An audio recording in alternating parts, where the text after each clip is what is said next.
Live and direct, live and I take no jive.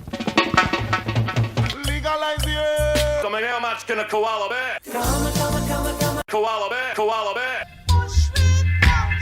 Koala bear. Barry pulls a joint out of his pocket. Bill says, "Great, Barry, a reefer." And welcome back to the Koala podcast. And for the first time ever, we go to Northern Ireland in this episode. And we're talking to Varin Marshall, and he is a founding director of the Northern Ireland Hemp Association, and he also has his own company, the Eden Hemp Company. Varin, welcome to the show. As I said, I am a little bit slow today. Apologies if I don't sort of run at high speed, which is probably a good thing. No worries, no worries. Give us a little bit of background about why you got involved with hemp in Northern Ireland, and then the various associations, and then we can talk about the issues with hemp and cannabis in Northern Ireland, and just like anywhere else in the United Kingdom, the complete lack of input from government to actually do anything that would actually regulate everything far more efficiently for people. Yeah, well, I suppose it's a very it's a very long conversation, so I'll try and shorten it as much as I can. Thank you very much for the chance to discuss with you today, Sean. Hopefully we can give a better perspective of what's going on within the space in Northern Ireland and Ireland and the UK even a wee bit too. That's fantastic, because I mean, you're stuck between So, two governments who really don't want to move forward on anything, aren't you? well, yes and no. Yeah, there's obviously a lot of bureaucracy, but there's I suppose the main part of the conversation does start there. The second part of that conversation is the infrastructure and investment that's needed here to really actually get the industry kickstarted into any sort of forward gear, and that hasn't happened. So I suppose there's two stories that sort of run side by side here. There's the bureaucracy and the sort of administrative aspect of license application, which isn't actually that complicated. It's more arduous more than anything, but it isn't hugely complicated to go for that. But the part of the issue is then the second part of the issue is there's no market for the end product to go there. Once the market has kickstarted here, there's no immediate outlet for that to be sold on to any third parties. And there's I suppose a third part to that story is there's no secondary processing here anymore in the UK or Ireland properly. More so in the UK or in England and Scotland, there's primary processing and some secondary, but we're in Ireland, we don't have anything at this stage. So we're literally we're using maybe old flax equipment to process some of the stuff to begin with. There's a cottage industry here which isn't really going to move things forward that quickly, but it has established an interest and has established a pioneer network here that has been involved in growing, processing, even by hand at this early stage, and creating at least conversation. Maybe too much sometimes here and not enough action. So that's that hopefully shortens the conversation to some, or shortens the overall picture to some degree of what is happening here. And I think it's quite a similar story worldwide in many respects. So we're not at least last in the equation here in Ireland, which is quite surprising as well. Most of my listeners are from the US. So based there in Northern Ireland, when you're talking about hemp, are you talking about hemp for human consumption or industrial hemp purposes? Well, both. We don't have necessarily the climate or the weather to get a dual crop properly achieved here, either for seed and fiber purposes. We need to work on the genetics for that, if that's the case, and ask somebody to turn on the sun again here in Ireland, which would help. But long and short of that really is the entire industry should be dual really here if we had a proper opportunity. So we have the potential to use it within the food sector, industrial sector, right across the board then, so but we just don't have that at this point either. So we have other companies importing either processed or raw materials into the country to secondary process within the food industry or within some small industrial circumstances at the minute, but that's it. That's all that's imported from Europe or even Canada or America at this point for the likes of the hemp seed. for food products. So it's quite a big industry here for one company in particular who we would be quite friendly with, Linwood's Foods here. They've been using hemp for the last 10, 15 years, and it's one of their top selling products right across Europe. They're on all the supermarket shelves, and they're an Irish company using Canadian or European hemp seeds.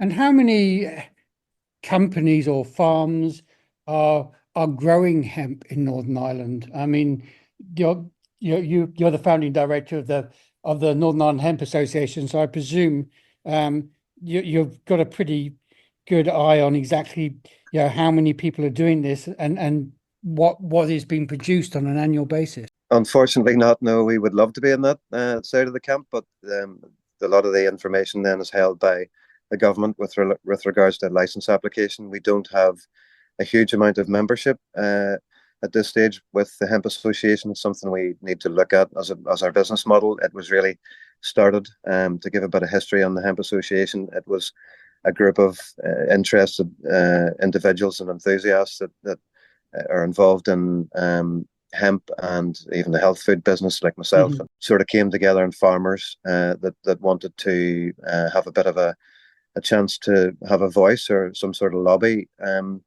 power at some stage to talk about how we want the industry to be created here and how we maybe try and protect it to some degree, and it sort of make sure it doesn't go to the big conglomerates like the rest of these things usually do. So that's really where the conversation started with that, and how it actually was formed. But to go back to your original question, the data and all of the information isn't really something we have access to.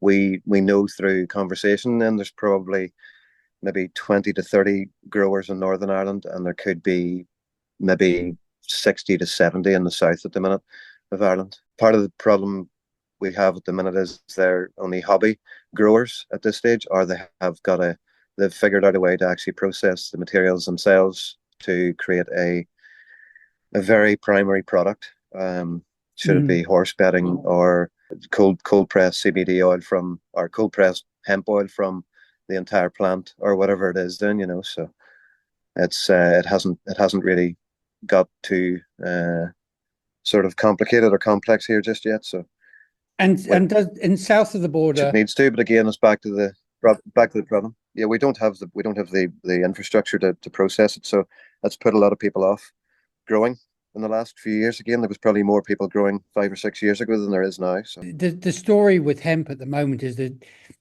in Précy there are a number of growers north of the border and south of the border, but you really just don't have the investment to be able to process on a big enough scale to create an industry. Is that where it feels it is at the moment? And is that a sort of state of play that's been around for 3 or 4 years and hasn't really moved forward, or is it's only sort of coalesced like that in the last sort of 12 months or something?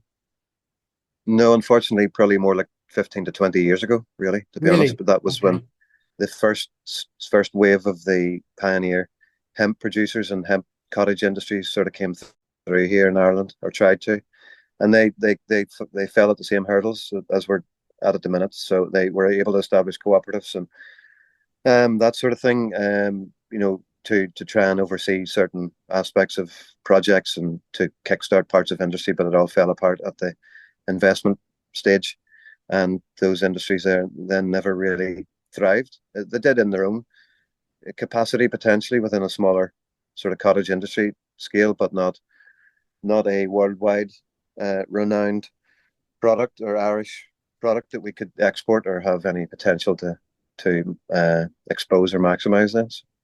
And the investment issue, is that because government won't talk to the people who represent the industry, or is it because it's too hard that people like yourself who are sort of on the edge of things being able to access investment either in Dublin, London, or over the other side of the pond in the US? I think there's a bit of chicken and egg or horse before the cart thing again here. There's a few things going on between bureaucracy and, dare I say it, corruption. within those conversations that hold those conversations and action back for the higher benefit of certain individuals. So that's really where part of that's at. The other thing And is I that think the same is story as I see in a lot of places where those certain individuals are closely politically affiliated to specific parties? So they, but by hook or by, or directors in other companies like oil Mhm. companies and pharmaceuticals. Absolutely, yeah. There's no hiding behind the Iron Curtain at this point. So definitely, that's exactly what's going on. It's pretty obvious at this stage as well. So it's rife, but that's why it only sort of formulates in pockets as opposed to balloons. So. And have you had anybody coming over from England or Scotland saying, "Oh, look, we're interested in what you're doing. Can we involve you with what we're doing over here?" Do those conversations happen? Yes, I mean we're involved with all of the lead players or figures in the hemp industry as such within the UK and Irish space to some degree. The UK more so than the Irish space. Funny enough, we don't talk to our neighbours here, or they don't talk to us enough. But we talk to our friends across the Irish Sea, in Scotland and England and Wales, more so than we do in our southern neighbours here. So, but again, they're facing the same problems.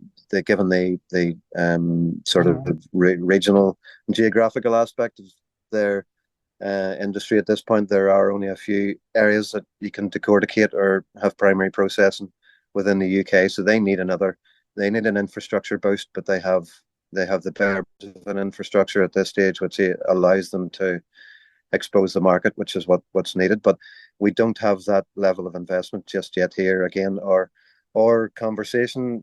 If it is happening, it's happening behind closed doors, and we don't know about it at this stage as well. There's the usual. Some of the bigger players are able to talk to each other more freely at that level of investment and corporate opportunities than we are at this stage. We're maybe slightly lower down the food chain, unfortunately. So, are you led to speak to Stormont first, or can you have? I'm just trying to get a sense of if you have to speak to politicians, are you forced to speak to them in Stormont unfortunately, yeah, first? but no. And No, we, and we, we, we, we do engage others that have, again, the right language and the right merit to potentially be able to engage with these people. We're coming at this from a different industry, from farming to retail, from health food products to organic farm or organic food production, that sort of stuff. So we're not at that level of conversation. So we do engage other academics and people that are involved in the bridging process of those conversations within local government, or hold that part of the conversation. We did anticipate we would hopefully lobby, but I suppose we need the right people on our committee yeah, and on our teams to be able to do that, which we don't necessarily have established just yet.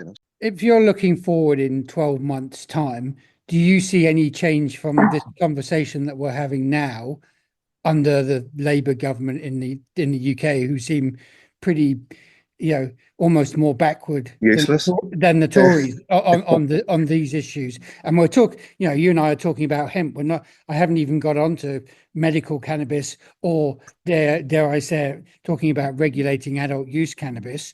I mean, Yeah. if it's so difficult with hemp, you do feel like there's just going to be no progress on anything at all.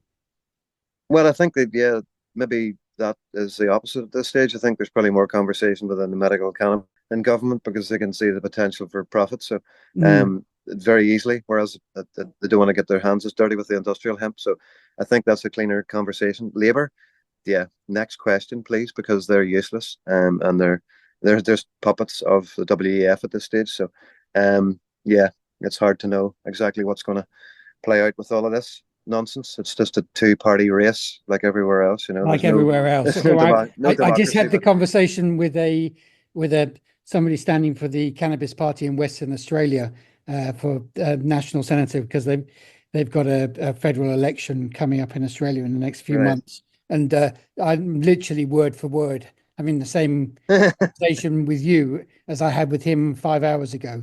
And Okay. I could have that same conversation all around the world.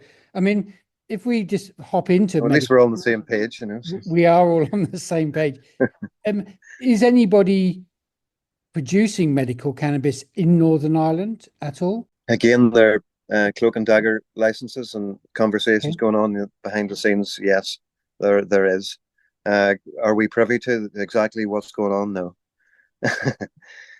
But it's definitely happening. I mean, the agricultural side of stuff, the research has been happening for 15 to 20 years here in Northern Ireland. And it doesn't even get discussed, you know. So there's, I mean, it's really, as you say, it's real cloak and dagger stuff, and it's designed to make those linked with political parties. Doesn't matter left, right, or middle. Well, yeah, they want the largest piece of the pie. It's simple, you know. It's pretty simple. They just want to make sure that they have the cherries from all of the cake, and we're left with the scraps as usual. So that's really simple. It's quite simple. So that's where they want to make sure they know what they're getting into and have all the details before all the peasants do, you know. So yeah, well, I mean, look, it's and then they invest. Yeah. Well, exactly. They invest in the companies then, and they're top of the food chain again, like every other industry, pharmaceutical, oil, blah blah blah blah. You know? So what do you think?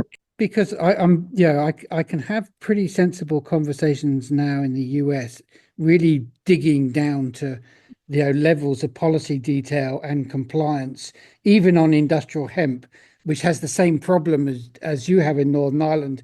It's basically lack of investment of infrastructure for processing state by state. Yeah. But that they are beginning to see that they need to solve that problem. Is there anything that you think can happen that can help jurisdictions like Northern Ireland be able to solve that problem? I'm talking to you seem as though, okay, we can keep a small sort of co-op-y type industry running forever, but there seems to be no opportunity for proper growth. If you had outside investment from either outside the UK or even outside the EU, would that make a difference in Northern Ireland?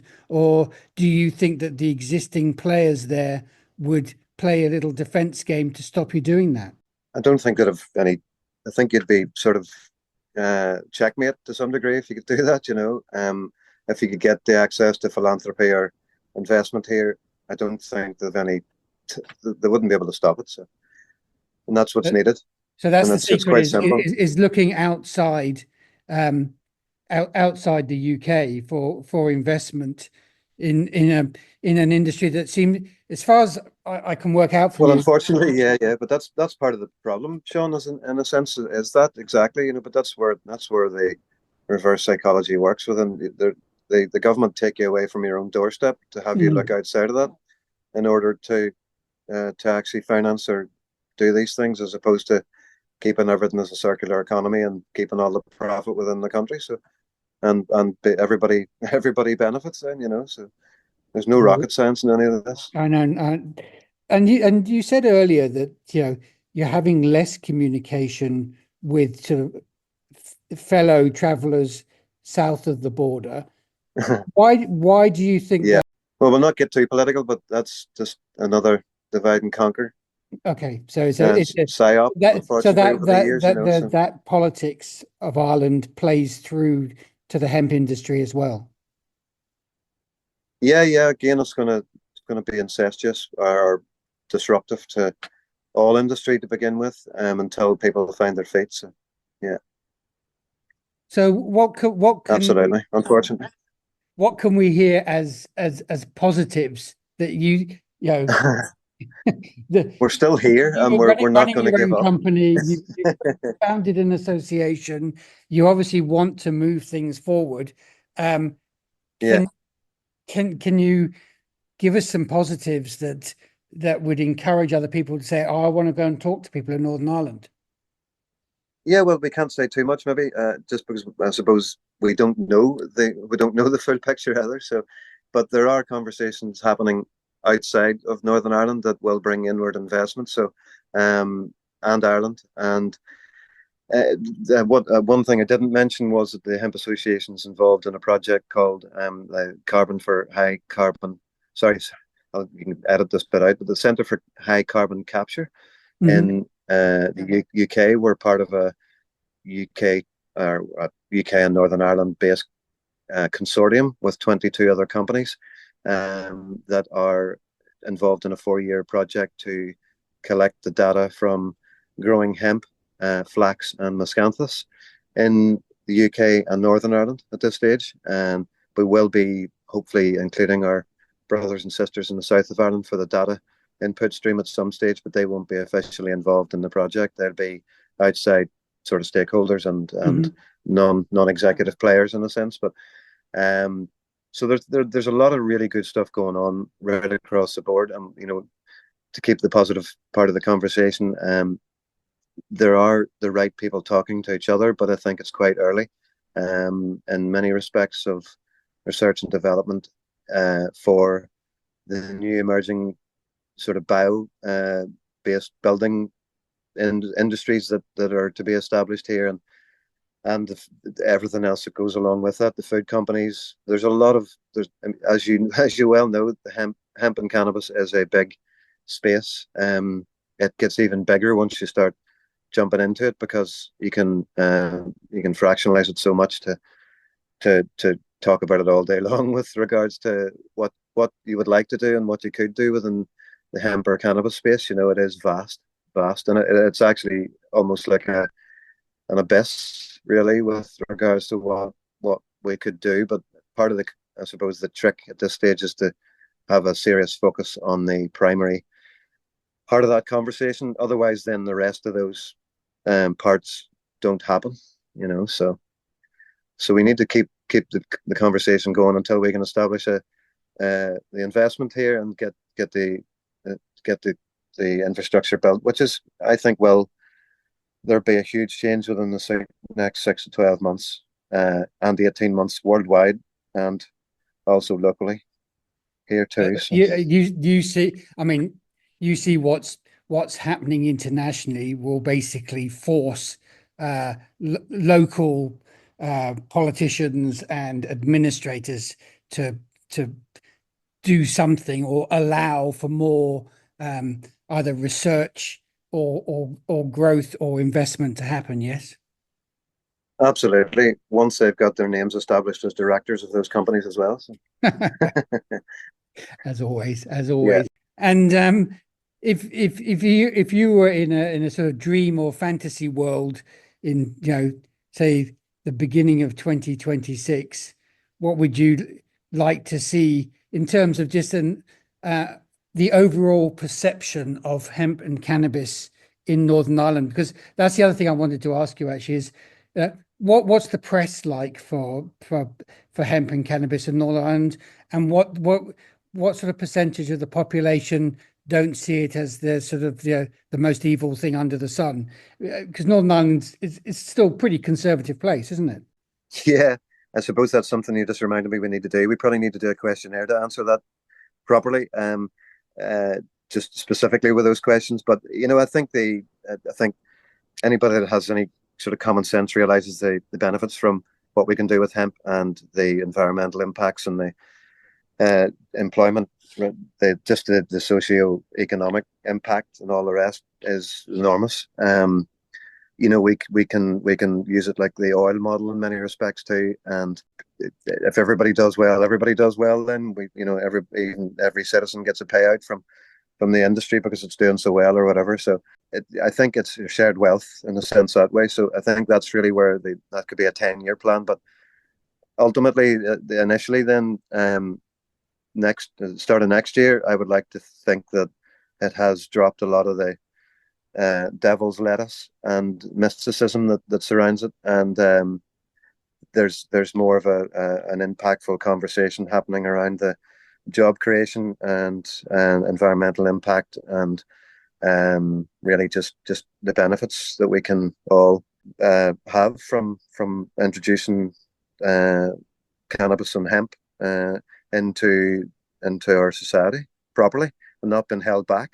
Again, I suppose to reinvigorate the flax industry here potentially, or those industries, is going to be a knock-on effect, hopefully, from establishing establishing the hemp industry again as well worldwide. I mean, it's already a conversation in the textile world for tactical textiles or engineered textiles, right across to the most simple of applications. So yeah, and using different plant materials, not just specifically hemp, to create a better world and to have not even to get into the climate change conversation, but to have a positive environmental impact for plant, animal, and everything else, the atmosphere and everything else. In the end, because that's the only way we. Yeah, we're part of the animal in that, but yeah, absolutely. So human, yeah, definitely. We obviously are the instigators of that, so that we would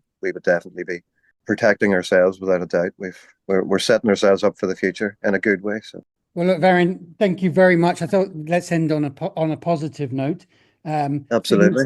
Things are a little bit difficult, but that's not. Yeah, they always are, or not always are, but they sometimes can be. So yeah. Yep, but that's not an unusual story in the hemp and cannabis sector wherever you are on the planet. So thank you for just giving us a little bit of insight as to how Northern Ireland sits and what those of you in the hemp industry would actually like to achieve over the next 24 months. Thank you very much for being on the Karma Koala podcast. No worries, Sean. Thank you for having me. Live and direct, live and a date, no jive.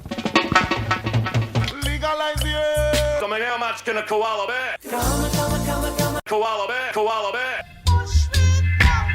Koala bear.